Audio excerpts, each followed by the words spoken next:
সাংবাদিক প্রবীর শিকদার 3 দিনের রিমান্ডে। তার গ্রেপ্তার রিমান্ড নিয়ে মন্ত্রীদের মধ্যেও বিরূপ প্রতিক্রিয়া।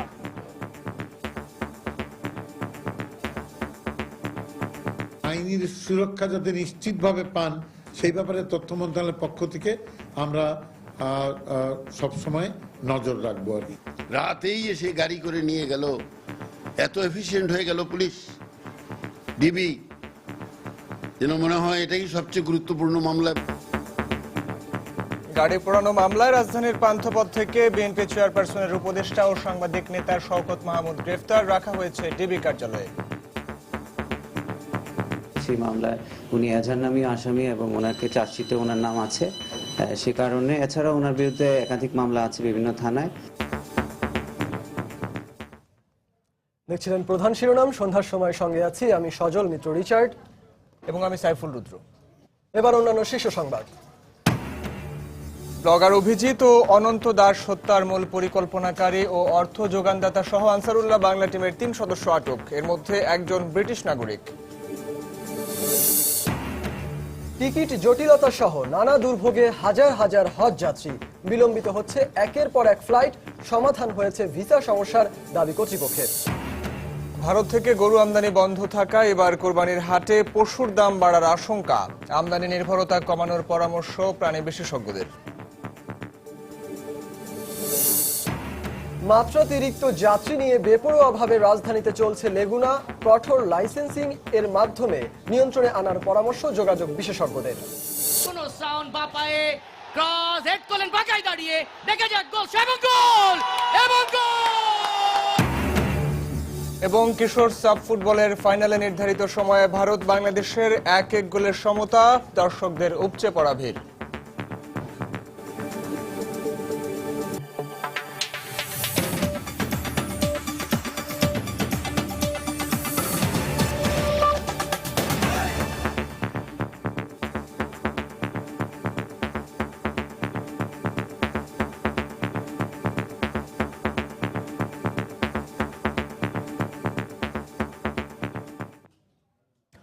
ফরিদপুরে তথ্য প্রযুক্তি আইনে দায়ের হওয়া মামলায় সাংবাদিক প্রবীর শিকদারের 3 দিনের রিমান্ড মঞ্জুর করেছেন আদালত। বেলা 12টার দিকে ফরিদপুর চিফ জুডিশিয়াল ম্যাজিস্ট্রেট আদালতের বিচারক মোহাম্মদ হামিদুল ইসলাম এই রিমান্ড মঞ্জুর করেন। এর আগে সকালে সাংবাদিক প্রবীর শিকদারকে আদালতে নেওয়া হয়। পুলিশ 10 দিনের রিমান্ড আবেদন করলে আদালত 3 দিনের রিমান্ড মঞ্জুর করেন। গত 10 আগস্ট প্রাণনাশের আশঙ্কা করে ফেসবুকে স্ট্যাটাস দেন প্রবীর শিকদার। স্ট্যাটাসে তিনি তার মৃত্যুর জন্য এলজিআরডি মন্ত্রী ইঞ্জিনিয়ার খন্দকার মোশাররফ হোসেন, ধনকুবের মুসা বিন শমশের ও যুদ্ধ অপরাধী বাচ্চু রাজাকারকে দায়ী থাকবেন বলে উল্লেখ করেন। এর পরিপ্রেক্ষিতে রোববার সন্ধ্যায় রাজধানীর ফার্ম গেটে নিজ অফিস থেকে আটক করা হয় প্রবীর শিকদারকে। রিমান্ড হওয়ার কোনো যৌক্তিক কারণই নাই। উনটা যেই এজাহারটা দাখিল করেছেন, এজাহারে একের অধিক কোনো আসামি নাই। একজনই স্ট্যাটাস দিয়েছেন এবং একজনের নামই আসামি হিসেবে আসছে। এখানে আর কোনো আসামি যেহেতু নাই এবং অজ্ঞাতনামা কোনো আসামি নাই, সেহেতু একটা কমপ্লিট এজাহার। এই এজাহারে এই রিমান্ডের কোনো আবশ্যকতা নাই। আমাদের বক্তব্য এবং মামলার সপক্ষে যথার্থ যুক্তি তুলে ধরার চেষ্টা করেছি এবং আমরা মনে করি হুজুর আদালতকে বোঝাতে সক্ষম হয়েছি বিধায় হুজুর আদালত ন্যায় পরবশে দয়া পরবশে 3 দিনের রিমান্ডের আবেদন মঞ্জুর করেছে। যে সবাই আপনারা আমার জন্য দোয়া করবেন, আমি যেন উপযুক্ত বিচার পেয়ে আমার স্বামীকে মুক্ত করে নিতে পারি। সাংবাদিক ও শহীদ সন্তান প্রবীর শিকদারকে গ্রেফতার, হাতকড়া পরিয়ে আদালতে তোলা এবং রিমান্ডে নেওয়ার ঘটনায় ক্ষোভ ও দুঃখ প্রকাশ করেছেন তথ্যমন্ত্রী হাসানুল হক ইনু এবং আইন বিচার ও সংসদ বিষয়ক সংসদীয় কমিটির সভাপতি সুরঞ্জিত সেনগুপ্ত। গ্রেফতারের ঘটনাকে দুঃখজনক মন্তব্য করে তথ্যমন্ত্রী জানিয়েছেন, প্রবীর শিকদার যাতে আইনি সুরক্ষা পান সে বিষয়ে তার মন্ত্রণালয় নজর রাখবে। অন্যদিকে পুরো বিষয়টিকে অস্বাভাবিক আখ্যায়িত করে প্রবীর শিকদারকে 24 ঘন্টার মধ্যে মুক্তি দিতে সরকার প্রধানের হস্তক্ষেপ কামনা করেছেন সুরঞ্জিত সেনগুপ্ত। দুটি ছবির কোলাজ আলোড়ন তুলেছে সামাজিক যোগাযোগ মাধ্যম ফেসবুকে। একটিতে দেখা যাচ্ছে মহান মুক্তিযুদ্ধে শিক্ষক, সাংবাদিক, বুদ্ধিজীবী হত্যার মাস্টারমাইন্ড এবং আলবদর বাহিনীর প্রধান জামায়াত নেতা মতিউর রহমান নিজামীকে পুলিশের দেয়া ভিআইপি ট্রিটমেন্ট। অন্যটিতে দেখা যাচ্ছে সেই 71-এ রাজাকার আলবদরদের হাতে 14 জন স্বজন হারানো শারীরিক প্রতিবন্ধী সাংবাদিক প্রবীর শিকদারকে হাতকড়া পরিয়ে আদালতে তোলার দৃশ্য। এ দৃশ্য ক্ষুব্ধ করেছে আইন বিচার ও সংসদ বিষয়ক সংসদীয় কমিটির সভাপতি সুরঞ্জিত সেনগুপ্ত। সুপ্ত কেউ। তার মতে পুরো ঘটনাই অস্বাভাবিক। কোনো বিবেকবান মানুষের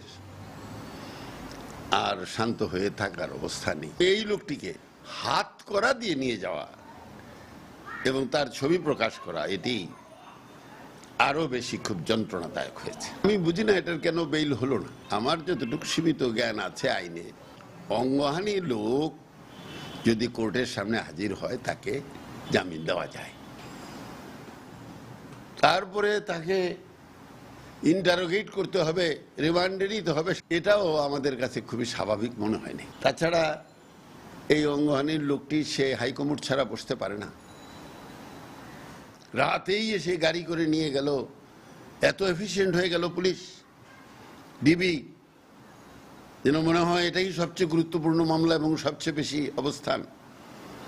আমি আবারও বলতে চাই যে সাংবাদিক এবং সাংবাদিকতা একটি প্রতিষ্ঠান, এটি ফোর্থ স্টেট। সবাইকে এই জিনিসটি বুঝতে হবে, একটি প্রতিষ্ঠানের বিরুদ্ধে আরেকটি প্রতিষ্ঠান যেতে পারে না। এদিকে সচিবালয়ে তথ্য অধিদপ্তরের সম্মেলন কক্ষে চলমান রাজনৈতিক পরিস্থিতি নিয়ে এক সংবাদ সম্মেলনে সাংবাদিক প্রবীর শিকদারের গ্রেপ্তারকে দুঃখজনক বলে মন্তব্য করেন তথ্যমন্ত্রী। প্রবীর শিকদারের গ্রেপ্তার হওয়ার ঘটনাটা দুঃখজনক বলে আমি মনে করি। তবে প্রবীর শিকদারকে পক্ষে যত রকম আইনি সুরক্ষা নিশ্চয় উনি যাতে বঞ্চিত না হন এবং আইনি সুরক্ষা যাতে নিশ্চিতভাবে পান, সেই ব্যাপারে তথ্য মন্ত্রণালয়ের পক্ষ থেকে আমরা সবসময় নজর রাখবো আর কি। প্রবীর শিকদারের গ্রেপ্তারের ক্ষেত্রে পুলিশ কোনো আইনি ব্যত্যয় ঘটিয়ে থাকলে আদালত তা দেখবেন বলেও আশা প্রকাশ করেন তথ্যমন্ত্রী। ওমর ফারুক, সময় সংবাদ, ঢাকা। রাজধানীর পান্থপথে আদর্শ ঢাকা আন্দোলনের এক সভায় যোগ দিতে যাওয়ার সময় বাংলাদেশ ফেডারেল সাংবাদিক ইউনিয়নের একাংশের সভাপতি ও বিএনপি চেয়ারপারসনের উপদেষ্টা শওকত মাহমুদকে আটক করেছে ঢাকা মহানগর গোয়েন্দা পুলিশ। পরে তাকে যাত্রাবাড়ি থানার নাশকতার 3 মামলায় গ্রেফতার দেখানো হয়। পুলিশ জানায় তিনি এই মামলার এজাহার নামীয় এবং চার্জশিটভুক্ত আসামি। এছাড়া রমনা থানায় গাড়ি পোড়ানোর আরও একটি মামলায় তাকে গ্রেফতার দেখানো হয়। খান মোহাম্মদ রুমেলের রিপোর্ট। সকালে রাজধানীর পান্থপথে সামারাই কনভেনশন সেন্টারে আদর্শ ঢাকা আন্দোলন আয়োজন করে ঢাকা সিটি কর্পোরেশন নির্বাচন উত্তর সভা। এতে যোগ দিতে যাওয়ার সময় কনভেনশন সেন্টারের বাইরে থেকে সাদা পোশাকের পুলিশ আটক করে সাংবাদিক নেতা শওকত মাহমুদকে। আটকের পর তাকে নিয়ে যাওয়া হয় গোয়েন্দা পুলিশের কার্যালয়ে। এখানে এসে যেভাবে যে হলে অনুষ্ঠান হবার কথাই হলটাকে বন্ধ রাখা, আমার মতো একজন শিক্ষক এবং আমার চারপাশে যে ব্যক্তিবর্গ আছেন তাদেরকে আটকিয়ে দিয়ে মস্ত বড় একটা কাজ হয়ে গেল বা কাজ করা হলো, এইরকম মনে করার কোনো কারণ নেই। পুলিশ কর্মকর্তারা জানান, যাত্রাবাড়ি এলাকায় গাড়িতে ভাঙচুর, অগ্নিসংযোগ, নাশকতা ও ককটেল বিস্ফোরণের অভিযোগে 24 জানুয়ারি যাত্রাবাড়ি থানায় বিস্ফোরক দ্রব্য আইন ও বিশেষ ক্ষমতা আইনে দায়ের করা 3টি মামলার তিনি চার্জশিটভুক্ত আসামি। সেই মামলায় উনি এজাহার নামীয় আসামি এবং ওনাকে চার্জশিটে ওনার নাম আছে। সে কারণে এছাড়া ওনার বিরুদ্ধে একাধিক মামলা আছে বিভিন্ন থানায়। এই অপরাধে ওনাকে আজ সকালবেলা পান্থপথ এলাকা থেকে ওনাকে গ্রেফতার করা হয়। এদিকে দুপুরে গোয়েন্দা কার্যালয়ে শওকত মাহমুদের সঙ্গে দেখা করতে আসেন তার স্ত্রী। তবে পুলিশ দেখা করার অনুমতি দেয়নি বলে দাবি করেন তিনি। ও তো অসুস্থ, অনেক অসুস্থ তো এসে জানি না আমি এটা কেন কিভাবে হলো। আমরা তো জয়েন্ট কমিশনের অনুমতি ছাড়া ঢুকতে দেওয়া যাবে না এটা বলেছে। আর আপনাদের পথঘাট আছে, খুঁজে নেন, আপনারাই পাবেন। সবশেষ সোমবার রাতে একটি বেসরকারি চ্যানেলের টক শোতে অংশ নিয়েছিলেন শওকত মাহমুদ। খান মোহাম্মদ রুমেল, সময় সংবাদ, ঢাকা। বাংলাদেশ ফেডারেল সাংবাদিক ইউনিয়নের একাংশের সভাপতি ও বিএনপি চেয়ারপারসনের উপদেষ্টা শওকত মাহমুদের গ্রেফতারের ঘটনায় নিন্দা জানিয়েছে বিএনপি। বিকেলে রাজধানীর নয়াপল্টনে বিএনপির কেন্দ্রীয় কার্যালয়ের সংবাদ সম্মেলনে দলটির আন্তর্জাতিক বিষয়ক সম্পাদক আসাদুজ্জামান রিপন এ মন্তব্য করেন। এদিকে বিএনপির স্থায়ী কমিটির সদস্য এম কে আনোয়ারের জামিন বাতিল করাকেও রাজনৈতিক হয়রানি বলে উল্লেখ করেন তিনি। জনাব এম কে আনোয়ার যখন নিম্ন আদালতে হাজির হতে যান তাকে জেলে পাঠিয়ে দেওয়া হয়েছে। শওকত মাহমুদকে যেই পন্থায় গ্রেপ্তার করা হয়েছে আমরা গ্রেপ্তারের ঘটনাকে নিন্দা করি। রাজনীতির প্রতিহিংসার শিকার হয়ে আমাদের কর্মীরা আজকে জেলে যাচ্ছেন, মামলার শিকার হচ্ছেন। এই কথাগুলো আমরা বারবার বলেছি যে আমাদের পার্টির নেতা কর্মীরা রাজনৈতিক প্রতিহিংসার শিকার হয়ে কারাগারে রয়েছেন। সরকার যাতে এই প্রতিহিংসার পথ থেকে সরে আসেন এবং একটি সুস্থ রাজনৈতিক ধারার পথ সূচনা করেন। ব্লগার অভিজিৎ রায় ও অনন্ত বিজয় দাস হত্যার মূল পরিকল্পনাকারী ও অর্থ যোগানদাতা সহ 3 জনকে গ্রেফতার করেছে র্যাব। র্যাবের দাবি এরা সবাই আনসারুল্লাহ বাংলা টিমের সদস্য। এদের মধ্যে তৌহিদ বাংলাদেশি বংশোদ্ভূত ব্রিটিশ নাগরিক। দুপুরে র্যাব হেডকোয়ার্টার্সে সংবাদ সম্মেলনে র্যাব জানায়, গতকাল রাতে রাজধানীর নীলক্ষেত ও ধানমন্ডি এলাকা থেকে তাদের আটক করা হয়। চলতি বছরের 26 ফেব্রুয়ারি রাতে ঢাকা বিশ্ববিদ্যালয় এলাকায় বিজ্ঞান মনস্ক লেখক ও ব্লগার অভিজিৎ রায়কে কুপিয়ে হত্যা করে দুর্বৃত্তরা। এর প্রায় 2.5 মাস পর একই কায়দায় সিলেটে হত্যা করা হয় আরেক ব্লগার অনন্ত বিজয় দাসকে। দুটি ঘটনাতেই দায় স্বীকার করে ফেসবুকে বিবৃতি দেয় নিষিদ্ধ ঘোষিত জঙ্গি সংগঠন আনসারুল্লাহ বাংলা টিম। গত কয়েক মাস ধরে চেষ্টা চালিয়েও ঘটনা দুটির কোনো কিনারা করতে পারেনি আইন শৃঙ্খলা বাহিনী। অবশেষে সোমবার রাতে রাজধানীর নীলক্ষেত ও ধানমন্ডি এলাকায় অভিযান চালিয়ে সাদেক, তৌহিদ ও আমিনুলকে গ্রেফতার করে র্যাব। র্যাবের দাবি, এদের মধ্যে তৌহিদুর রহমানই হচ্ছেন আলোচিত ব্লগার অভিজিৎ ও অনন্ত হত্যার মূল পরিকল্পনাকারী ও অর্থ যোগানদাতা। তৌহিদ বাংলাদেশি বংশোদ্ভূত ব্রিটিশ নাগরিক বলেও জানায় র্যাব। তৌহিদুর রহমান সবসময় কিন্তু যে সকল নির্দেশনা আসতো, সেই সকল নির্দেশনার আসার পরে সেটাকে পূর্ণাঙ্গ রূপ দেওয়ার জন্য, মানে একটি পরিকল্পনা করা এবং সেই পরিকল্পনাটা বাস্তবায়ন করার জন্য তাদেরকে নির্দেশনা দিত। বিজনেসের মাধ্যমে কিন্তু বিভিন্ন জায়গায় বিচরণ করত এবং সবসময় কিন্তু সুসম্পর্ক বজায় রাখত যে কোনো এরকম হত্যাকাণ্ডের ঘটনার আগে এবং এর পরেও। ব্রিফিংয়ে জানানো হয়, ব্লগার অভিজিৎ হত্যায় মোট 5 জন অংশ নেয়। পরে এই দলটি সিলেটে ব্লগার অনন্তকেও খুন করে। এই 5 জনের মধ্যে ছিল গ্রেফতার সাদিক। এখনো পলাতক রয়েছে রমজান, নাইম, জুলহাস, জাফরান নামে বাকি 4 জন। রমজান এবং নাইম মেইন কিলিং মিশনের মেইন কিলার হিসেবে কাজ করেছে এবং তারা ধারালো অস্ত্র দ্বারা কিন্তু আঘাত করেছে এবং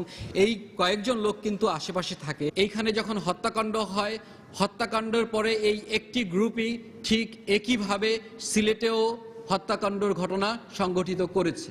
অন্য অভিযুক্তদের গ্রেফতারে র্যাবের তৎপরতা চলছে বলে জানানো হয় সংবাদ সম্মেলনে। তাফসির বাবু, সময় সংবাদ, ঢাকা। সন্ধ্যার সময় আরো থাকছে। মাগুরায় মাতৃগর্ভে শিশু গুলিবিদ্ধ হওয়ার ঘটনায় আসামি আজিবর ও রাজধানীতে কিশোরকে পিটিয়ে হত্যায় অভিযুক্ত ছাত্রলীগ নেতা আরজু গুলিতে নিহত। র্যাব বলছে বন্দুকযুদ্ধ। গোপালগঞ্জের কাশিয়ানী টুঙ্গিপাড়া নতুন রেলপথ নির্মাণ প্রকল্পের অনুমোদন দিয়েছে জাতীয় অর্থনৈতিক পরিষদের নির্বাহী কমিটি একনেক।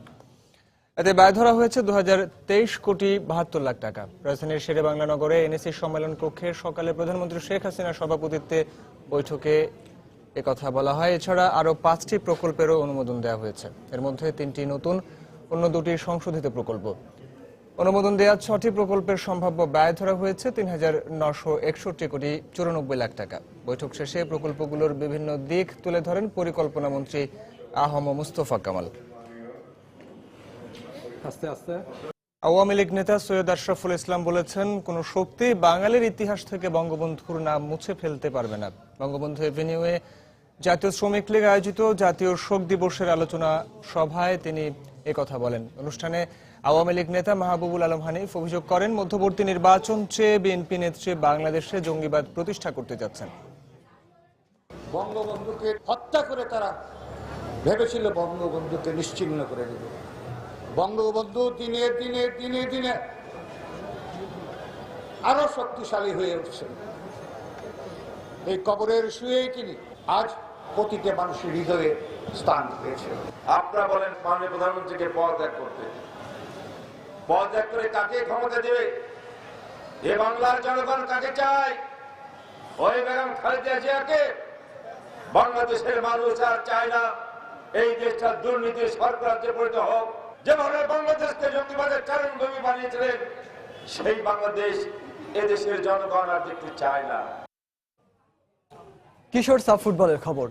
প্রথমবারের মতো স্বপ্নের কিশোর সাফের শিরোপা জয়ের লক্ষ্যে ভারতের বিপক্ষে এখন লড়াই করছে বাংলাদেশ। সিলেট জেলা স্টেডিয়ামে চলছে 2 দলের ফাইনাল ম্যাচটি। নির্ধারিত সময়ের খেলা 1-1 গোলের সমতায় থাকায় এই মুহূর্তে চলছে পেনাল্টি শুটআউট। দর্শক, আমরা সরাসরি চলে যাচ্ছি মাঠে।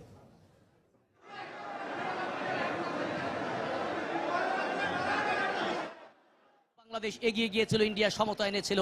ট্রাই বেকিং পেনাল্টি শুটআউটে এখন পর্যন্ত 2-2। আতিকুজ্জামান আতিক, শেরপুরের ছেলে, বাংলাদেশ ফুটবল ফেডারেশন একাডেমিতে প্রশিক্ষণ করছেন। জার্সি নাম্বার 36, 2টি গোল রয়েছে, ফিল্ড গোল। সেই 36 অসাধারণ দক্ষতায় গোলরক্ষক কিন্তু সেই গ্রুপ পর্বে তিনি গোলরক্ষকের বাঁ দিক থেকে মেরেছিলেন, আজকে কিন্তু গোলরক্ষক দেখলেন বাঁ দিকে চলে গেলেন, তার ডান দিক থেকে মাটিতে গড়িয়ে বলকে জালে জড়িয়ে দিলেন। বাংলাদেশ 3 ইন্ডিয়া 1। Action replay. কিভাবে গোলটি করলেন?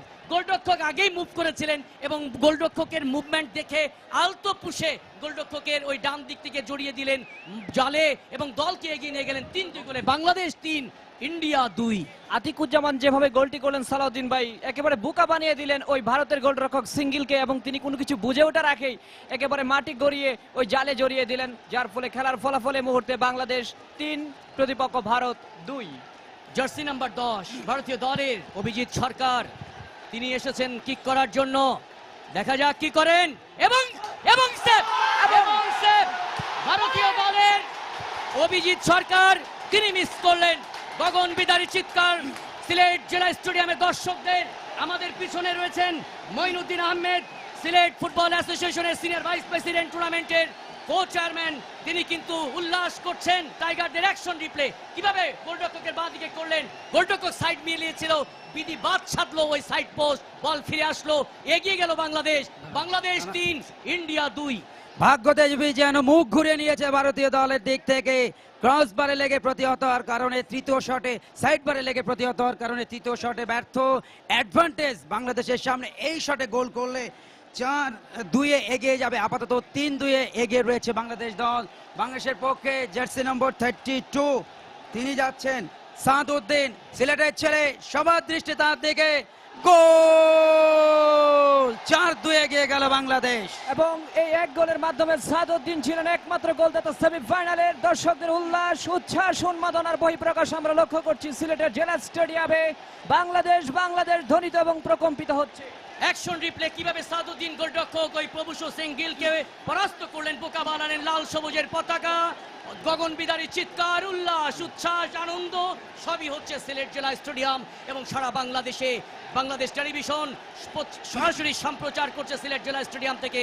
বাংলাদেশ 4 ইন্ডিয়া 2। এই শটটি যদি মিস করে ফেলে ওই সাকলাইন খান ভারতীয় দলের, যিনি লেফট উইং ব্যাক পজিশনে খেলেন, তাহলে কিন্তু বাংলাদেশ আজকের এই সাফ অনূর্ধ্ব-16 ফুটবল চ্যাম্পিয়নশিপে চ্যাম্পিয়ন হওয়ার গৌরব অর্জন করবেন। চিন্তিত মোহাম্মদ সাকলাইন, প্রস্তুত ফাইসাল আহমেদ বাংলাদেশের কোচ এবং এবং প্রথমবারের মতো বাংলাদেশ সাফ অনূর্ধ্ব-16 ফুটবল চ্যাম্পিয়নশিপে জয়লাভ করলো প্রতিপক্ষ ভারতকে 4-2 গোলে। টাই ব্রেকিং পেনাল্টি শুট আউটে পরাস্ত করে ওই সৈয়দ গোলাম জিলানির নেতৃত্বে বাংলাদেশ দল জিতল। Action replay.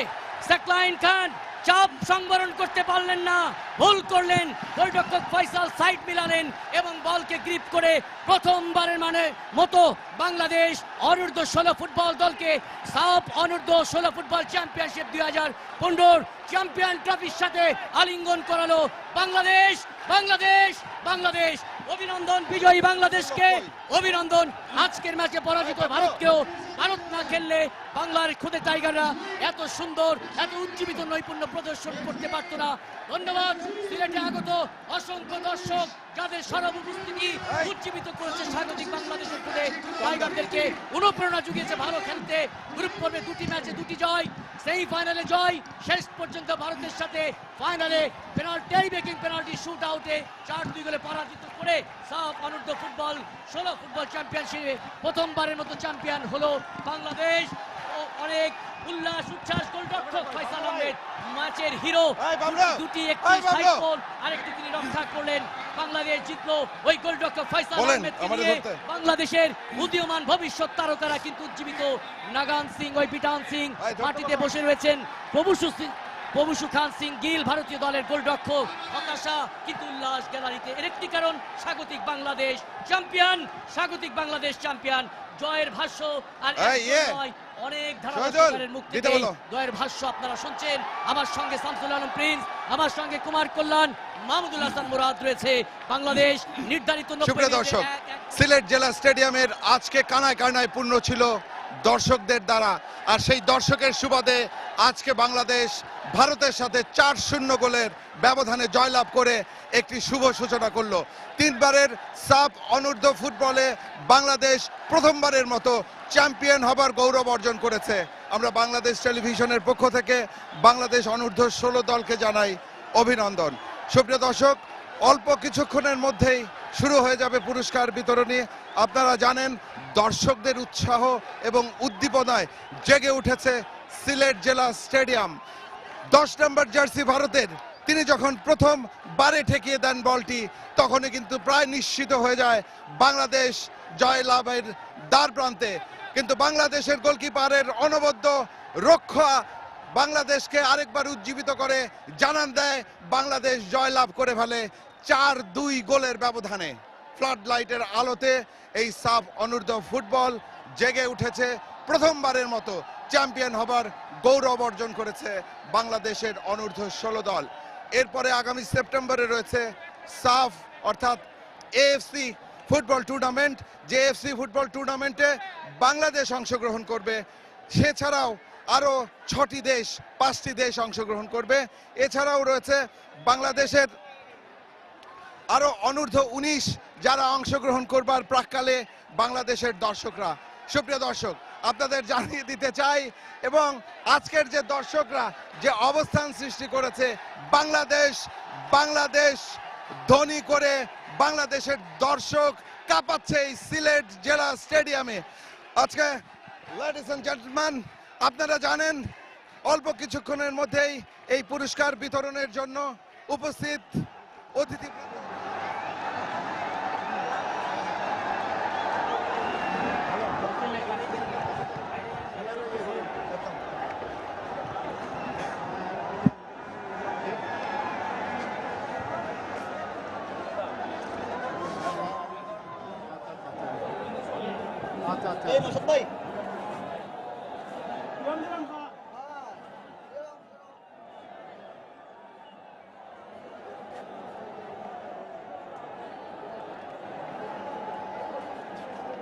গোলকে নিয়ে খুব করতেছে।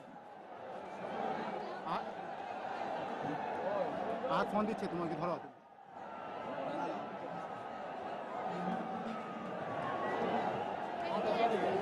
আপনি ওদিকে যান না, এখন উঠে চলে যান।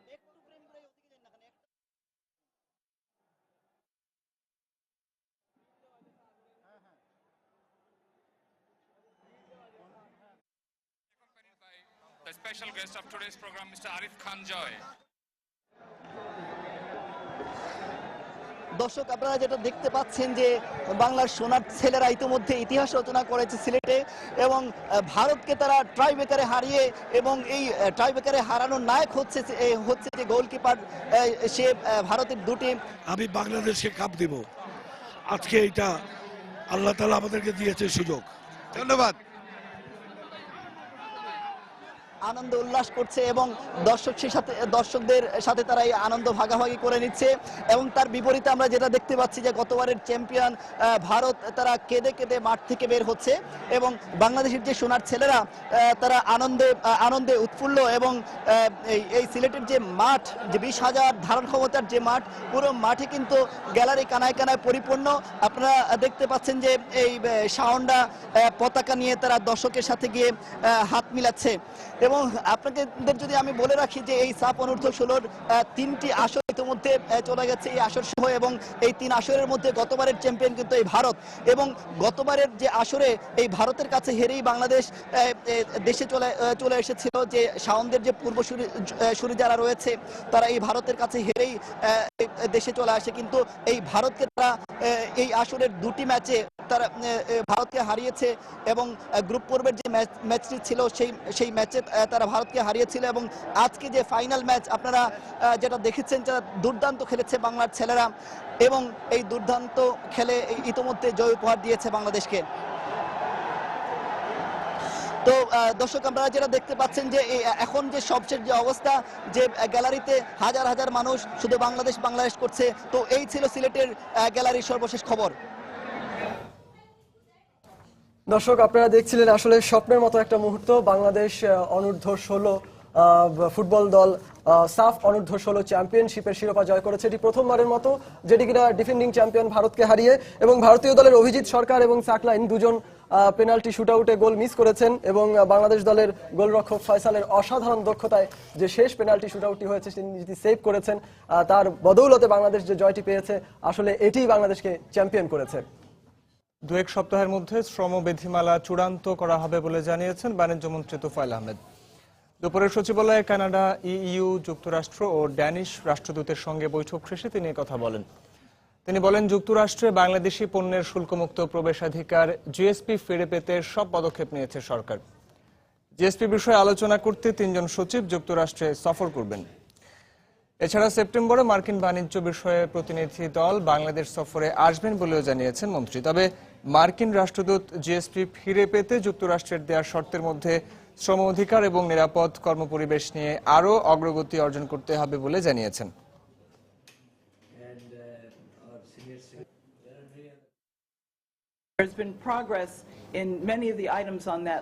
জিএসপি সুবিধা বাংলাদেশের পোশাক শিল্প পায় না, তবু ভবিষ্যৎ রপ্তানির জন্য জিএসপি দরকার। বাংলাদেশকে 16টি শর্ত দেওয়া হয়েছে। এর মধ্যে ডাটাবেস তৈরি, শ্রমিক ইউনিয়নের রেজিস্ট্রেশন, কর্মপরিবেশ উন্নয়নে আরও কাজ করতে হবে। We just amending the labor law. আগামী 1-2 সপ্তাহের মধ্যে শ্রম আইন চূড়ান্ত করা হবে। জিএসপি সুবিধা পেতে আমরা তাদের সব রকমের শর্ত পূরণ করেছি, তবুও তারা বারবার শর্ত দিয়ে যাচ্ছে। তবে বাস্তবতা হলো যে ইউএসটিআর এর একটি প্রতিনিধি দল বাংলাদেশ সফর করবে এবং আমাদের 3 জন সচিব আগামী সেপ্টেম্বর মাসে যুক্তরাষ্ট্র সফর করবে জিএসপির বিষয়ে আলোচনা করতে। That USTR will realize কোরবানি এলেই বেড়ে যায় প্রয়োজনীয় পশু খাদ্য আর ভ্যাকসিনের দাম। এতে বেড়ে যায় পশুপালন ব্যয়। খামারিদের দাবি, ব্যয় বাড়লেও সে তুলনায় বাজারে পশুর ভালো দাম পান না তারা। এর সঙ্গে এবছর ভারত থেকে গরু আমদানি বন্ধ হয়ে যাওয়ায় কোরবানির পশুর দাম বাড়ার আশঙ্কা ব্যবসায়ীদের। তবে সাময়িক এ সংকট কাটিয়ে দীর্ঘমেয়াদী সুফল পেতে আমদানি নির্ভরতা কমানোর সঙ্গে পশু উৎপাদনে দেশের কৃষকদের প্রয়োজনীয় সহায়তা দিতে সরকারের প্রতি পরামর্শ প্রাণী বিশেষজ্ঞদের। জুবাই ফয়সালের রিপোর্ট। চাহিদা মোতাবেক যাতে মানুষ গরু উৎপাদন ব্রিডিং করে সে ব্যাপারে আমরা প্রকল্প গ্রহণ করেছি। ভারত থেকে গরু আমদানি বন্ধ হওয়ার প্রেক্ষিতে বাণিজ্য মন্ত্রীর এমন বক্তব্যে আশার আলো দেখছেন দেশের পশু খামারিরা। তারা বলছেন, গেল কয়েক বছরে আশানুরূপ লাভ করতে না পারায় ধারাবাহিকভাবে দেশে খামারের সঙ্গে পাল্লা দিয়ে কমেছে গবাদি পশুপালনের পরিমাণও, যার ফলে স্বাভাবিক সময়ের সঙ্গে কোরবানির বাজারও নির্ভরশীল হয়ে পড়ে বিভিন্ন দেশ থেকে আমদানি করা পশুর ওপর। আগে আমাদের নিজেরারই গরু, মোষ সবকিছু মিলায় 10-12টা ছিল আমাদের একলাই। এখন আমার বাড়ি একটা গরু লেজও নেই। সবকিছুরই দাম বেশি, শুধু দুধের দাম কম। গরু থেকে আমরা যেটা পাই সেটা বিক্রি করে আমাদের যে মুনাফাটা আসে তার চেয়ে আমাদের ব্যয়টা অনেক বেশি, যার জন্য অনেকেই এর প্রতি আগ্রহটা হারিয়ে ফেলছে। প্রতি বছর কোরবানি মৌসুমে 70 থেকে 80 লাখ পশু জবাই হয় দেশে, যার মধ্যে বেশিরভাগই গরু আর ছাগল। প্রাণী বিশেষজ্ঞরা বলছেন, এর মধ্যে প্রায় 80% দেশীয়ভাবে উৎপাদিত পশু, আর বাকিটা আমদানি নির্ভর। তাই স্থায়ীভাবে আমদানি বন্ধ হলেও তাতে বিশেষ কোনো ক্ষতি হবে না বলেই মনে করছেন তারা। আমাদের কৃষকদের একটা যদি নিশ্চয়তা পায় যে ভারত থেকে আর পশু আসবে না, তখন কিন্তু আমরা এটা মোকাবিলা করতে পারবো। কিন্তু অনিশ্চয়তার মাঝে হঠাৎ করে যদি আবার বর্ডার 5-7 দিনের জন্য খুলে দেওয়া হয়, তখন আমাদের স্থানীয় কৃষকরা কিন্তু এটাতে মার খেয়ে যাবে। প্রতিটা গরুর দাম এখনই 10-15 হাজার বেশি, এবং কোরবানির সময় সেটা কিন্তু আরো বেড়ে যাবে। এটি আমাদের যারা পশু বিক্রি করবে ওই চাষিদেরকে পরবর্তীতে আবার নতুন করে পশু উৎপাদনের জন্য উৎসাহিত করবে। আগামী বছর হয়তো আবার এই পশুর দাম অনুরূপ থাকবে না, আর একটু কম হবে। তারা বলছেন, দীর্ঘমেয়াদী সুফল পেতে স্থানীয়ভাবে গরু ছাগল মোটা তাজাকরণ প্রকল্পে সরকারিভাবে অর্থায়নের পাশাপাশি দরকার বেসরকারি উদ্যোগও। জুবাই ফয়সাল, সময় সংবাদ, ঢাকা। মাত্রাতিরিক্ত যাত্রী নিয়ে বেপরোয়াভাবে রাজধানীতে চলাচল করছে লেগুনা। গণপরিবহনকে গতিশীল এবং আরও কার্যকর করতে লেগুনাকে অজনপ্রিয় করার পরামর্শ নগর পরিকল্পনাবিদদের। তবে পরিকল্পনা অনুযায়ী শিগগিরই 100 মিনিবাস এবং মেট্রো রেল চালু হলে স্বয়ংক্রিয়ভাবে যাত্রীরা লেগুনা বিমুখ হবে বলে ধারণা বিআরটিএর। রাজধানীর রাস্তায় বিপজ্জনক যান নিয়ে মুজাহিদ শুভর 3 পর্বের ধারাবাহিকের আজকের রিপোর্টে লেগুনা নিয়ে। সাধ্যের অতিরিক্ত যাত্রী মৃত্যুর ঝুঁকি নিয়ে এভাবেই প্রতিনিয়ত চড়ছেন লেগুনাতে। তবে সংখ্যায় অল্প অকার্যকর গণপরিবহন ব্যবস্থা জনসাধারণকে অনেকটাই বাধ্য করছে এমন ঝুঁকি নিতে। রাজধানীর বিভিন্ন রুটে স্বল্প যাত্রী ধারণ ক্ষমতা সম্পন্ন এ যান যত্রতত্র থেমে বাড়াচ্ছে দুর্ঘটনা সহ নানা ভোগান্তি। তাই কঠোর লাইসেন্সিং এর মাধ্যমে লেগুনাকে নিয়ন্ত্রণে আনার পরামর্শ এই নগর পরিকল্পনাবিদের। এই অনিয়ন্ত্রিত যানবাহনটি কোনো ধরনের ট্রাফিক রুলস রেগুলেশন তারা মান্য করছেন না। যাত্রী উঠানোর ক্ষেত্রে ব্যাপক বিড়ম্বনা এবং বিপজ্জনকতা তৈরি করছে। অনিয়ন্ত্রিত চলাফেরা, অন্যান্য যে যান্ত্রিক যানবাহন নিয়মতান্ত্রিকভাবে চলতে চায় তাদের জন্য একটি ক্লট বা জটিলতা বা যানজটের মূল কারণে পরিণত হচ্ছে। রাজধানীর প্রধান সড়কগুলোতে মিশ্র যানবাহন ব্যবস্থা চালু থাকায় বাড়ছে বিশৃঙ্খলা। তাই যানজট সহ নানা ধরনের ঝুঁকি থেকে সড়ককে মুক্ত রাখতে লেগুনা বা মাঝারি ধরনের যানবাহনকে অজনপ্রিয় করার পরামর্শ বিশেষজ্ঞদের। একটা বাস যদি 10টা দুরন্ত হয়ে যায়, 10টা দুরন্তের জায়গায় কত লাগছে? ম্যাক্সি, ট্যাক্সি যা আছে কোনোভাবে গণপরিবহনের কাতারে পড়ে না। এরা ছোট ছোট সাইজ। পাবলিক ট্রান্সপোর্ট দিন দিন অজনপ্রিয় হয়ে যাচ্ছে বিকজ অফ এই ছোট ছোট প্যারাট্রানজিট বলা হয়। গণপরিবহনের মতো কিন্তু গণপরিবহন বলা যাবে না। সম্প্রতি ঢাকার রাস্তায় 100 মিনিবাস নামানোর ঘোষণা দিয়েছে বিআরটিএ। এর পাশাপাশি মেট্রো রেল চালু হলে ধীরে ধীরে মাঝারি ধরনের যানবাহন অকার্যকর হবে বলে ধারণা বিআরটিএ চেয়ারম্যানের। নতুন 100 মিনিবাস এখানে নামবে, এরপর আপনি দেখেন বিআরটি হচ্ছে এমআরটি হয়ে যাচ্ছে। এগুলাও যখন হয়ে যাবে আর নতুন নতুন গণপরিবহন জন্য আমাদের ঢাকা শহরে আমাদের বহরে যুক্ত হবে, তখন দেখবো যে এই সমস্ত যানবাহনের প্রতি কিন্তু মানুষের আগ্রহ আকর্ষণ এমনিতেই কমবে। তবে সড়ক যোগাযোগ ব্যবস্থা সুশৃঙ্খল রাখতে এখনই যানবাহনের মাঝারি বা ছোট সংস্করণগুলোকে প্রধান সড়ক থেকে উচ্ছেদের পরামর্শ নগরবিদদের। মুজাহিদ শুভ, সময় সংবাদ, ঢাকা।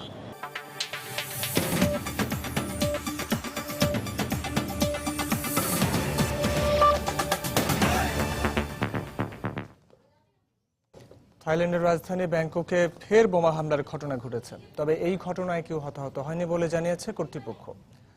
মঙ্গলবার দুপুরে ব্যাংকক রেলওয়ে স্টেশনের কাছে অবস্থিত চাও ফ্রায়া নদীর উপর একটি সেতু থেকে পর্যটকদের লক্ষ্য করে বোমাটি ছোড়া হয়। এ ঘটনার পর ওই এলাকা ঘিরে রেখেছে পুলিশ। এদিকে সিসিটিভি ফুটেজের শনাক্তের পর গতকালকের ঘটনায় সন্দেহভাজন হামলাকারীর ছবি প্রকাশ করেছে কর্তৃপক্ষ। গতকাল রাজধানী ব্যাংককের সিদলম জেলার ইরাওয়ান মন্দিরের কাছে ভয়াবহ বোমা হামলায় 8 জন পর্যটক সহ নিহত হন অন্তত 22 জন। এছাড়াও হামলায় আরও অন্তত 120 জন আহত হয়েছেন বলে নিশ্চিত করেছে ব্যাংকক পোস্ট। এখন পর্যন্ত হামলার দায় কেউ স্বীকার না করলেও দেশটির উত্তর পূর্বাঞ্চলীয় সরকার বিরোধী কোনো গোষ্ঠী হামলাটি চালিয়ে থাকতে পারে বলে জানিয়েছেন প্রধানমন্ত্রী প্রেয়ত চান-ও-চা।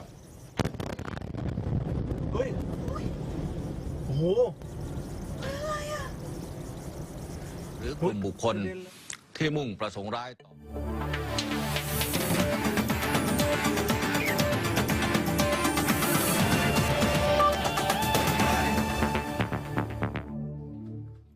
ফ্র্যাঞ্চাইজি স্বত্ব কিনতে যে 11টি প্রতিষ্ঠান দরপত্র জমা দিয়েছে তারা সবাই নতুন। তাই তৃতীয় আসরের আগে পাওনা অর্থ পরিশোধ করতে না পারলে এবারের বিপিএল এ পুরনো ফ্র্যাঞ্চাইজিরা অংশ নিতে পারবেন না বলে জানায় বিপিএল এর গভর্নিং কাউন্সিল। এদিকে এবারের বিপিএল আরো স্বচ্ছ করতে বেশ কিছু পরিকল্পনা নিয়েছে ক্রিকেট বোর্ড। ফ্র্যাঞ্চাইজি আজকে যে 10টা আসলো, এটা কিন্তু আমরা অনেকদিন ধরে সবার সাথে আলাপ আলোচনা করতেছি, এই কারণে মানুষজনের আগ্রহ ছিল দেখে কিন্তু আমাদের পড়েছে। So we are very much hopeful, কারণ আমাদের ইচ্ছে ছিল প্রথমবার আমরা আসলে 5টা ফ্র্যাঞ্চাইজি দিয়ে শুরু করব এবং গ্র্যাজুয়ালি এটাকে টুর্নামেন্টটাকে বড় করব। কিন্তু এখন যেহেতু response was very good, we may think যে না 5টা না হয়তো 7টা দিয়ে শুরু করতে পারি। আমাদের কাছে কিন্তু পুরানদের কোনো চিঠিও নেই, বা পুরানরা আমাদের সাথে যতবার যোগাযোগ করছে আমরা বলছি আপনারা কি ডিউজ ক্লিয়ার করেন, করে আমাদের কাছে একটা অ্যাপ্লিকেশন দিলে আমরা এটা বোর্ডে রেফার করব। সন্ধ্যার সময়ের এই পর্যায়ে শীর্ষ সংবাদগুলো জানিয়ে দিচ্ছি আরও একবার। সাংবাদিক প্রবীর শিকদার 3 দিনের রিমান্ডে, তাকে গ্রেফতার দুঃখজনক মন্তব্য তথ্যমন্ত্রীর। তড়িঘড়ি করে গ্রেফতার, রিমান্ড সবই অস্বাভাবিক বললেন সুরঞ্জিত। গাড়ি পোড়ানো মামলায় রাজধানীর পান্থপথ থেকে বিএনপি চেয়ারপারসনের উপদেষ্টা ও সাংবাদিক নেতা শওকত মাহমুদ গ্রেফতার, নেওয়া হয়েছে ডিবি কার্যালয়ে। ব্লগার অভিজিৎ ও অনন্ত দাস হত্যার মূল পরিকল্পনাকারী ও অর্থ যোগানদাতা সহ আনসারুল্লাহ বাংলা টিমের 3 সদস্য আটক, এর মধ্যে একজন ব্রিটিশ নাগরিক। টিকিট জটিলতার সহ নানা দুর্ভোগে হাজার হাজার হজযাত্রী, বিলম্বিত হচ্ছে একের পর এক ফ্লাইট, সমাধান হয়েছে ভিসা সমস্যার দাবি কর্তৃপক্ষের। সাদউদ্দিন সিলেটের ছেলে, সবার দৃষ্টি তার দিকে, গোল! এবং প্রথমবারের মতো কিশোর সাফ ফুটবলের স্বপ্নের শিরোপা জিতল বাংলাদেশ। ফাইনালে ভারতকে পেনাল্টি শুটআউটে 4-2 গোলে হারালো বাংলার কিশোররা। এই ছিল সন্ধ্যার সময়। যে কোনো খবর পেতে ভিজিট করুন সময়নিউজ.tv। সঙ্গে থাকুন সময়।